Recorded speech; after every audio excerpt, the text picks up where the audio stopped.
Madame la présidente, Madame la ministre, Monsieur le président de la commission des lois, Madame la rapporteure, chers collègues, le 1er mars 2018, le Parlement européen adoptait une résolution exhortant les pays membres de la communauté à interdire les thérapies de conversion censées modifier l'orientation sexuelle ou l'identité de genre.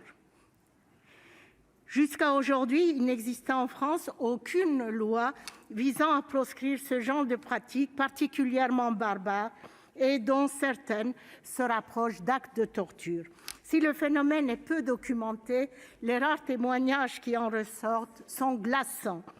Injection de testostérone, électrochocs et autres psychothérapies forcées composent le quotidien des victimes de ce qu'on appelle communément des thérapies de conversion. Je souhaite m'arrêter un instant sur l'utilisation de ce vocabulaire. Ce terme de thérapie induit directement que l'homosexualité serait une maladie, tout comme l'appartenance à un genre qui sort du cadre binaire. Cette idée conservatrice est encore prégnante dans une partie de notre société, particulièrement au sein de communautés religieuses extrémistes qui font de cette doctrine passéiste un de leurs fonds de commerce. Je souhaite adresser un message aux victimes de ces thérapies ainsi qu'aux personnes tentées de se lancer dans un tel processus. Vivre libre et en sécurité, c'est votre droit le plus total. Peu importe votre genre ou votre orientation sexuelle, restez comme vous êtes, vous n'êtes pas seul. Les associations sont nombreuses à venir en aide aux jeunes qui éprouvent des difficultés à vivre leur orientation sexuelle ou leur genre. L'État doit maintenant octroyer les moyens nécessaires pour permettre à toutes les personnes LGBTQIA+ de vivre librement.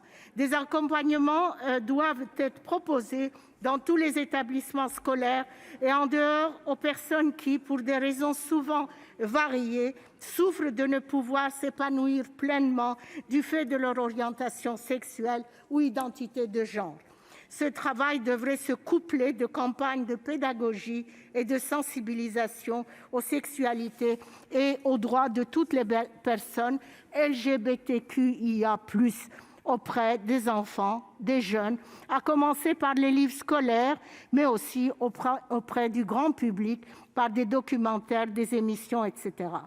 Même si le travail à effectuer reste conséquent, c'est avec détermination que je voterai pour l'adoption de ce texte.